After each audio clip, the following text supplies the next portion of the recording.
Welcome to the story. Don't forget to like, subscribe, and support me. In the not-so-distant future, the world had become a place where the lines between reality and illusion blurred. The rapid advancement of technology had given birth to a new era, one where virtual reality wasn't just an escape, it was life itself. The world had embraced a new digital Eden called New Horizon, a sprawling, interconnected universe where people could live out their wildest dreams without the constraints of the physical world. It was a place of endless possibilities, where anyone could be anything, and where the pain and struggle of the real world faded away like a distant memory. Aidan Lewis was one of the architects of this brave new world. A genius in his field, he had spent years pouring his heart and soul into the development of New Horizon. He had been driven by a vision of a world where people could find happiness, fulfillment, and purpose, a world where the limits of reality could be transcended. Aidan believed that through New Horizon, humanity could finally achieve its full potential, but as the virtual world flourished, the real world withered. More and more people chose to abandon their physical lives entirely, opting for permanent residence, a state where they would remain in New Horizon indefinitely, their bodies kept alive in stasis while their minds roamed free in the digital realm. Cities became ghost towns, economies crumbled, and the fabric of society began to unravel. Aidan watched this happen with growing unease, but he convinced himself that it was a necessary sacrifice for the greater good. One evening, as Aidan sat in his sleek, minimalist apartment overlooking the desolate cityscape, he received an urgent message from a colleague, Emma Hale. Emma had been one of the original developers of New Horizon, a brilliant programmer with a deep understanding of the system's inner workings. She had been off the grid for months, her sudden reappearance surprising Aidan. The message was brief: "Aidan, we need to talk. I've found something you need to see. Meet me at the old lab." The old lab was where New Horizon had been born, a state-of-the-art facility that had long since been abandoned in favor of more advanced, automated systems.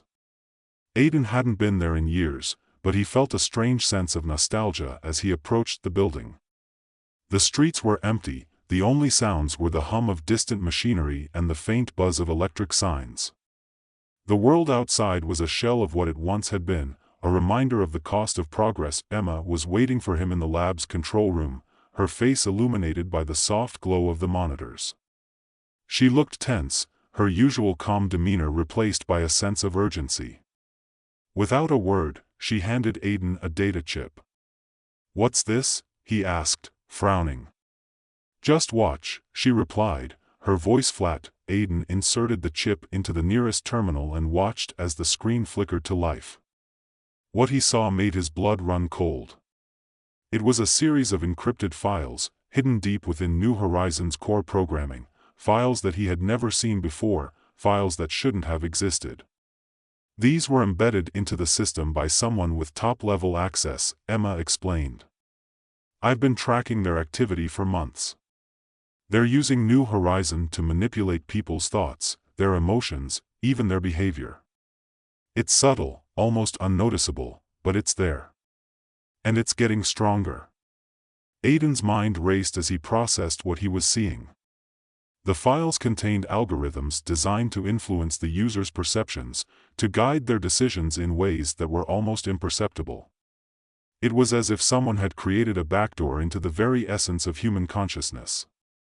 "Who did this?" he demanded, his voice shaking. Emma looked at him, her eyes filled with a mixture of fear and determination. "It's a shadow organization, Aidan. They're powerful, well-connected, and they've been planning this for a long time. They're using New Horizon to create a new world order, one where they control everything, every thought, every action, every life." Aidan felt a wave of nausea wash over him. New Horizon had been his dream, his masterpiece, and now it had been twisted into something dark and sinister.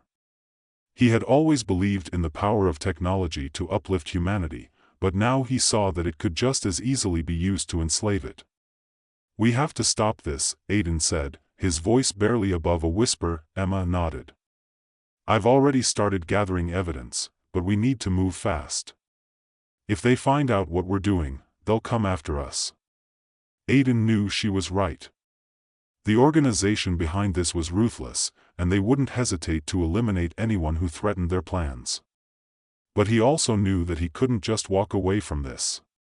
He had created New Horizon, and it was his responsibility to fix what had gone wrong. Over the next few days, Aiden and Emma worked in secret, uncovering more and more evidence of the organization's influence within New Horizon. They discovered that the organization had infiltrated every level of the system, from the top executives to the lowest-level programmers.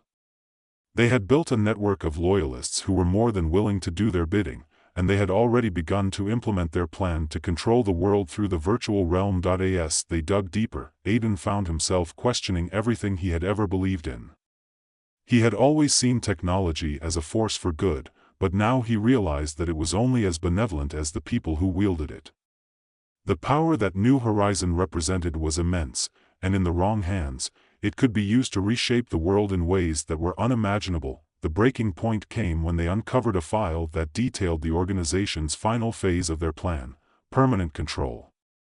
It was a horrifying concept, a system-wide update that would lock all users into New Horizon permanently, erasing their memories of the real world and transforming them into digital puppets, living out their lives in a virtual utopia while their bodies wasted away in stasis. "This is monstrous," Aiden said, his voice trembling with rage. "They're going to turn people into slaves, and they won't even know it." Emma looked at him, her expression grim. "That's why we have to stop them. We have to expose this to the world before it's too late." But the closer they got to the truth, the more dangerous their situation became. It wasn't long before they realized that they were being watched. Strange messages began appearing on their personal devices, their movements were tracked, and they received anonymous threats warning them to stop their investigation. The organization was onto them, and they were running out of time. Aiden and Emma knew they had to act quickly. They decided to take the ultimate risk. They would hack into New Horizon's central server and broadcast the truth to every user in the system. It was a dangerous plan, one that could easily get them killed, but it was the only way to reach the millions of people who were still plugged into the virtual world. The night of the operation, Aiden felt a sense of dread settle over him. The lab was dark, the only light coming from the monitors that displayed the code they were working on. Emma was by his side, her fingers flying over the keyboard as she bypassed the security protocols one by one. "We're in," she said, her voice steady despite the tension in the air. Aiden took a deep breath and began the upload. The truth would soon be revealed, and with it, the organization's plans would be exposed. But as the progress bar slowly filled, a sudden alarm blared through the lab. They had been detected.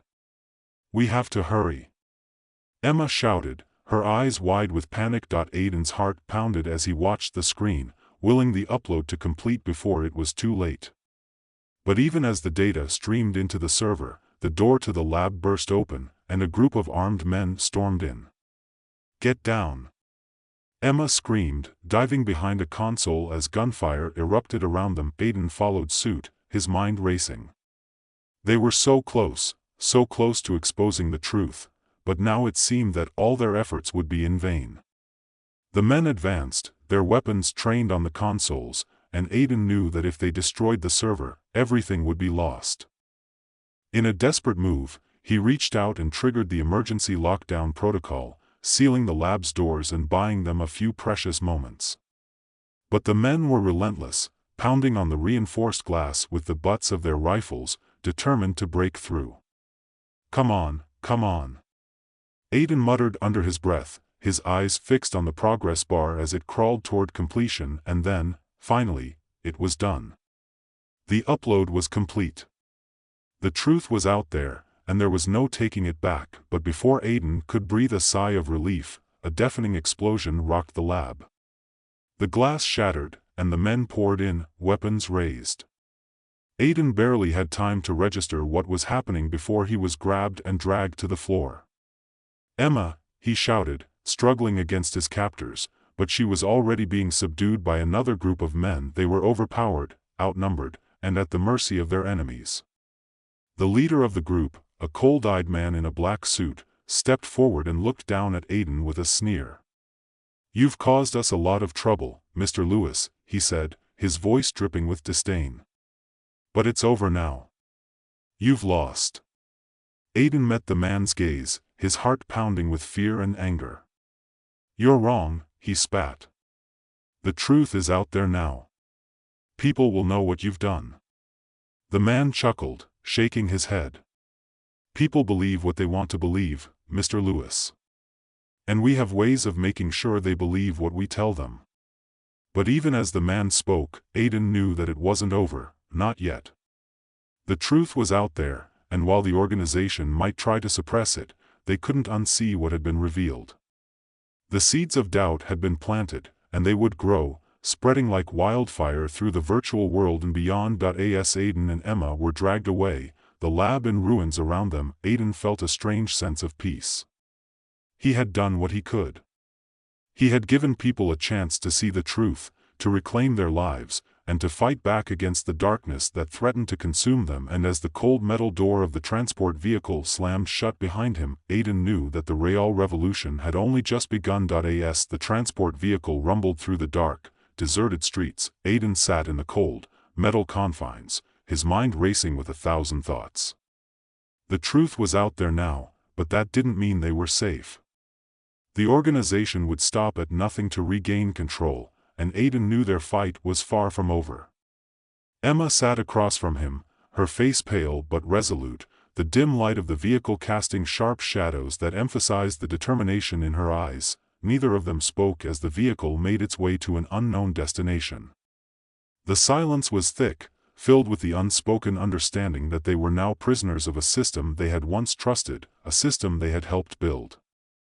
Aiden's thoughts drifted to the people still plugged into New Horizon, oblivious to the battle being waged over their very minds. He had given them a chance to see the truth, but what would they do with it? Would they reject the illusion, or would they cling to the comfort of the virtual world, too afraid to face the harshness of reality? The vehicle came to a sudden stop, jolting Aiden from his thoughts. The door swung open, and harsh lights flooded the interior. Armed guards yanked them out, shoving them forward through a narrow corridor lined with cold, steel walls.